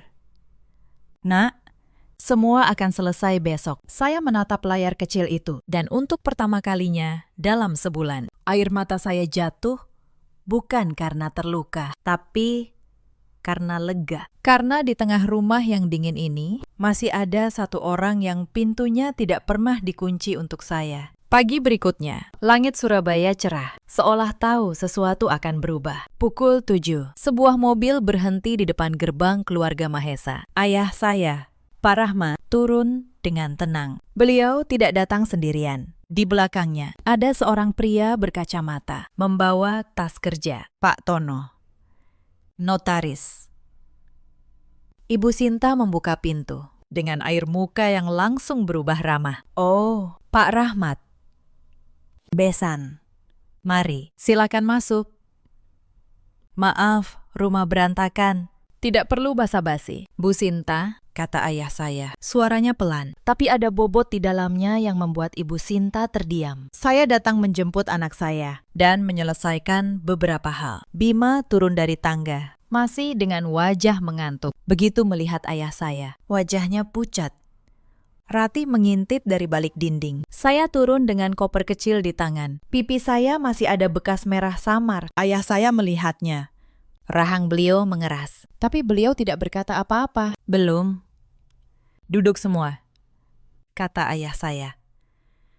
Dan anehnya, semua orang menurut. Ibu Sinta mencoba menguasai keadaan. Pak Rahmat, kalau soal Anindya, dia memang agak susah diatur. Tapi sebagai keluarga, kita bisa bicara baik-baik. Lagi pula, sekarang rumah dan harta sudah jadi milik bersama. Anindya sudah menandatanganinya kemarin. Jadi tidak ada yang perlu. Soal tanda tangan itu, potong ayah saya. Beliau menoleh pada Pak Tono. Tolong jelaskan. Pak Tono membuka tasnya, mengeluarkan sebuah map. Bu Sinta, surat yang ditandatangani Anindya kemarin tidak memiliki kekuatan hukum apapun. Wajah Ibu Sinta membeku. Apa maksudnya? Sebelum menikah, kata Pak Tono, Anindya menandatangani perjanjian pranikah di hadapan saya. Isinya jelas, seluruh aset yang dia bawa ke dalam pernikahan, termasuk rumah dan klinik, tetap menjadi milik pribadinya. Tidak bisa dialihkan tanpa persetujuan notaris dan ayahnya, surat yang ibu paksa dia tanda tangani kemarin. Itu hanya selembar kertas tanpa arti. Saya bahkan sudah menyiapkan akta tandingan jauh sebelum hari ini. Saya menatap Ibu Sinta. Untuk pertama kalinya, saya melihat ketakutan di mata beliau. Saya menandatangani surat itu, kata saya, dengan suara tenang. Bukan karena saya tidak tahu, tapi karena saya ingin melihat seberapa jauh kalian berani melangkah. Sekarang, saya sudah tahu. Ratih melangkah maju. Suaranya panik. Tapi itu kan cuma rumah. Kakak ipar tidak perlu sedramatis ini. Diameter, Ratih, kata ayah saya, tanpa menoleh. Lalu beliau membuka map coklat yang saya minta. Sekarang, mari kita bicara soal hal yang lebih penting. Pekerjaan menantu saya, Bima. Bima tersentak. Pekerjaan saya, apa hubungannya? Ayah saya meletakkan beberapa dokumen di meja. Perusahaan tempat kamu bekerja sebagai perwakilan. Mereka punya satu mitra bisnis utama, pemegang kontrak distribusi terbesar mereka. Tanpa mitra itu, perusahaanmu kehilangan hampir setengah pemasukannya. Beliau berhenti sejenak. Mitra itu adalah perusahaan saya, Bima. Ruangan menjadi sunyi total. Bima menatap dokumen di meja dengan wajah yang perlahan kehilangan warna. Saya tidak pernah menyebutkannya, lanjut ayah saya, karena saya ingin anak saya dicintai karena dirinya, bukan karena nama keluarganya. Tapi sekarang, setelah saya tahu bagaimana kalian memperlakukannya, saya rasa sudah saatnya semua jelas. Ibu Sinta, yang sejak tadi terdiam, mencoba mengumpulkan sisa keberaniannya. Pak Rahmat, ini tidak adil. Saya hanya seorang ibu yang ingin mendidik menantu. Setiap keluarga punya cara sendiri. Kalau setiap mertua yang tegas, dianggap menyiksa. Lalu, di mana batasnya? Anindya berlebihan. Dia membesar-besarkan masalah kecil. Ayah saya menatap beliau dengan tenang. Terlalu tenang. Masalah kecil. Bu Sinta, anak saya seorang dokter. Dia menyelamatkan nyawa orang. Tapi di rumah ini, dia bahkan tidak diizinkan beristirahat saat demam. Beliau menyebut itu mendidik. Saya menyebutnya memperbudak. Tapi dia istri Bima, potong Ibu Sinta. Suaranya mulai goyah. Wajar kalau istri mengurus rumah suaminya. Mengurus rumah, iya, kata ayah saya. Tapi dibangunkan jam 4 pagi. Ponselnya disita. Tabungannya diincar. Rumahnya dirampas dengan paksaan dan ditampar saat menolak. Itu bukan mengurus rumah, Bu. Itu kejahatan yang dibungkus, kata adat. Ratih, yang sejak tadi gelisah, tiba-tiba bersuara. Tapi Pak, Mama cuma mengajarinya beberapa hari. Tidak ada penyiksaan fisik yang serius. Kenapa harus sampai membawa-bawa urusan bisnis segala? Ayah saya menoleh padanya. Untuk pertama kalinya, kamu yang meminjam uang anak saya 2 juta dan tidak pernah mengembalikannya, kan? Kamu yang mengambil barang-barangnya tanpa izin. Saya tahu semuanya. Ratih. Anindya mencatat semuanya. Setiap rupiah, setiap kejadian. Dia hanya memilih diam. Sampai saat yang tepat. Ratih pucat, lalu mundur. Tidak berani bicara lagi. Saya menatap mereka semua, satu persatu. Mertua yang kini gemetar. Adik ipar yang ketakutan. Suami yang tertunduk. Mereka begitu yakin akan kekuatan mereka. Selama mereka mengira saya lemah sendirian dan tidak punya siapa-siapa. Mereka tidak pernah menyangka bahwa diam saya bukan kelemahan, tapi pilihan. Bahwa setiap penghinaan yang mereka lemparkan, saya simpan. Saya catat. Saya susun. Menjadi sebuah berkas yang sekarang berbicara lebih keras daripada teriakan manapun. Lalu ayah saya menoleh pada Bima. Dan kamu cuma diam. Saat istrimu dibangunkan jam 4 pagi untuk jadi pesuruh, kamu diam. Saat dia disuruh masak untuk 20 orang dengan uang 50.000, kamu diam. Saat dia demam 39 derajat dan tetap dipaksa ke dapur, kamu diam. Saat ibumu menampar wajahnya di depanmu, kamu malah menyuruhnya minta maaf. Suara ayah saya tidak pernah meninggi. Justru itu yang membuatnya menakutkan. Diameter, Bima, adalah pilihan. Dan kamu memilihnya setiap kali. Bima tidak bisa menjawab. Setiap kalimat itu seperti paku yang tertancap di lantai, dan dia tidak punya tempat untuk mundur. Saya akan menyebutnya satu persatu. Lanjut ayah saya.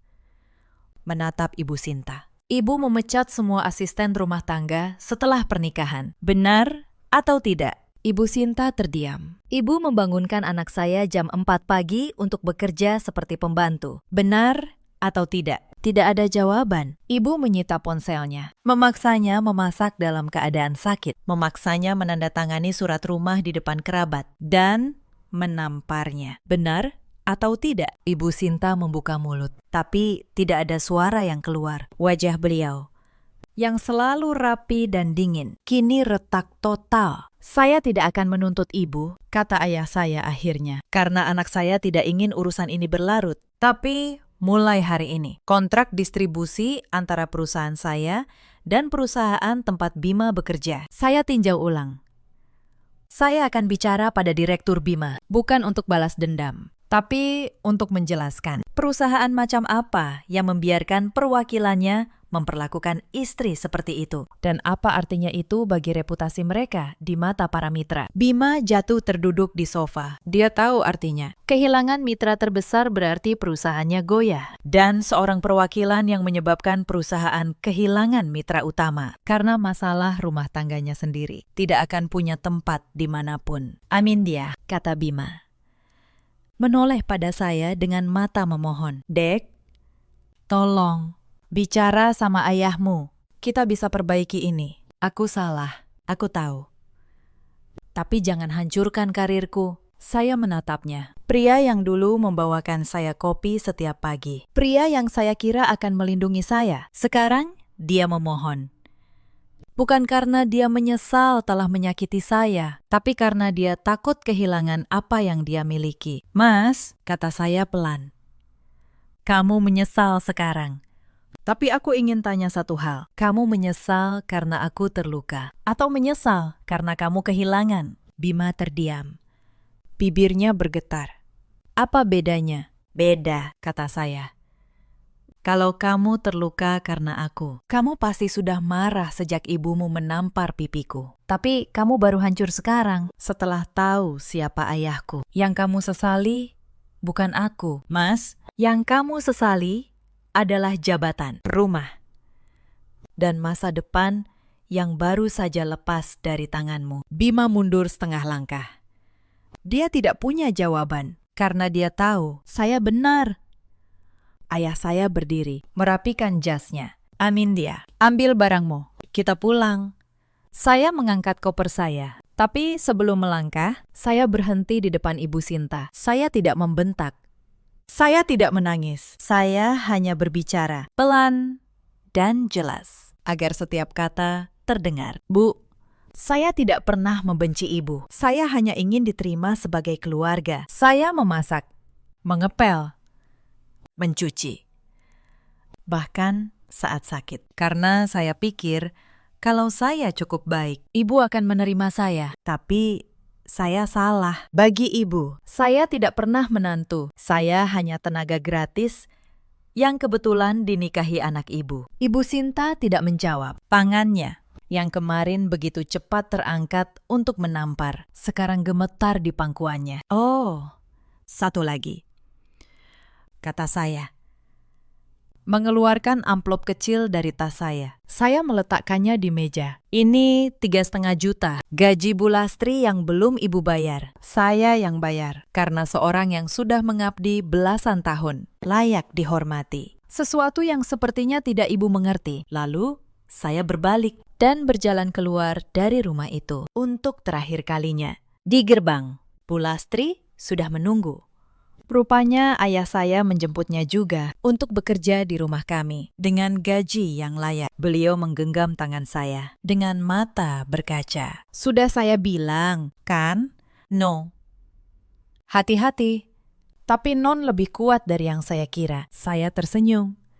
Untuk pertama kalinya dalam sebulan, senyum yang sungguh-sungguh. Saat mobil meninggalkan rumah itu, saya tidak menoleh ke belakang. Tidak sekalipun. Rumah besar dengan pagar tinggi itu mengecil di kaca spion, lalu hilang di tikungan. Bersamanya, hilang pula seorang perempuan yang dulu mengira bahwa diam dan menurut adalah harga yang harus dibayar untuk dicintai. Yang duduk di mobil ini sekarang adalah perempuan yang berbeda, lebih tenang, lebih utuh. Perceraian itu berjalan cepat. Dengan perjanjian pranikah yang kuat, saya tidak kehilangan apapun. Rumah tetap milik saya. Klinik saya yang sempat terbengkalai, saya bangun kembali. Dalam beberapa bulan, pasien-pasien lama kembali. Dan klinik itu lebih ramai dari sebelumnya. Bima.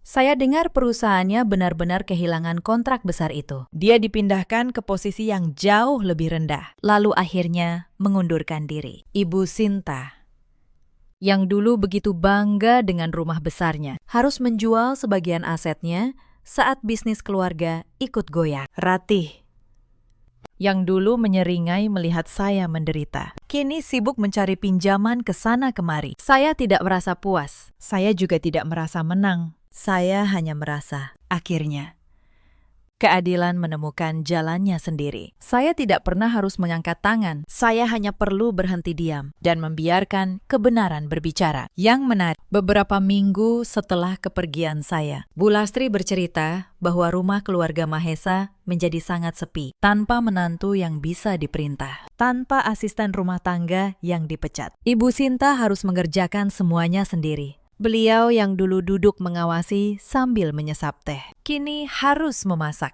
mengepel, dan mencuci dengan tangannya sendiri. Ratih, yang terbiasa dilayani, sering bertengkar dengan ibunya soal siapa yang harus mengerjakan pekerjaan rumah. Rumah besar yang dulu dibanggakan itu perlahan kehilangan kehangatannya kalau memang pernah punya. Beberapa bulan kemudian, saya menerima sebuah pesan dari nomor tak dikenal, dari Bima.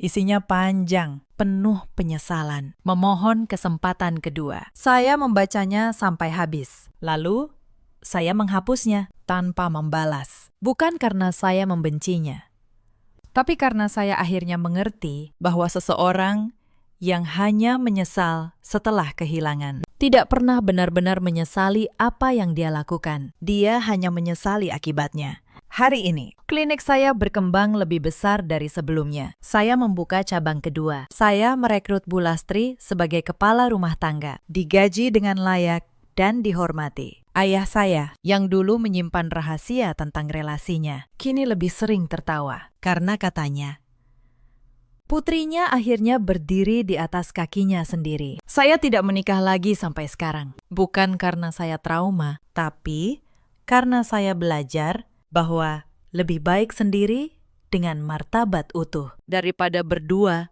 tapi diinjak setiap hari. Suatu saat nanti, mungkin saya akan membuka hati lagi. Tapi kali ini untuk seseorang yang akan berdiri di samping saya saat saya ditampar. Bukan menyuruh saya minta maaf. Cerita ini mengajarkan satu hal. Kebaikan bukanlah kelemahan, tapi kebaikan yang tidak punya batas. Hanya akan mengundang orang untuk menginjaknya. Jangan pernah mengira bahwa diam dan menurut akan membuatmu diterima. Kadang, satu-satunya cara untuk dihormati adalah dengan berani berkata tidak. Di luar sana, ada banyak perempuan yang sedang berada di posisi saya dulu. Bangun pukul 4 pagi, bekerja tanpa henti, ditelan oleh keluarga yang menyebut diri keluarga, tapi memperlakukanmu seperti pesuruh. Untuk kalian, saya ingin berkata, kalian tidak sendiri, dan kalian tidak harus bertahan dalam rumah yang membuatmu merasa kecil. Ada juga banyak suami seperti Bima di luar sana, bukan jahat, tapi pengecut, yang memilih damai dengan mengorbankan istrinya, yang baru menyesal setelah kehilangan, bukan setelah menyakiti. Ingatlah,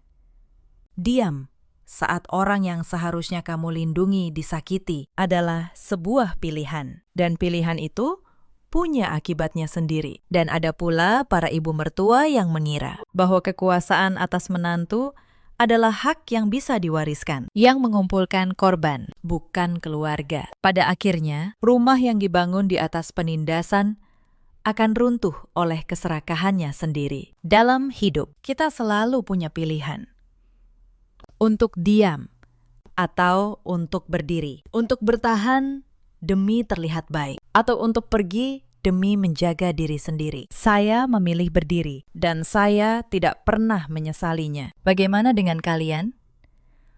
Apakah kalian pernah berada di posisi yang sama? Ceritakan kisah kalian di kolom komentar. Saya akan membacanya satu persatu. Terima kasih sudah menemani sampai akhir. Dan ingatlah, harga diri kalian tidak pernah dijual semurah itu.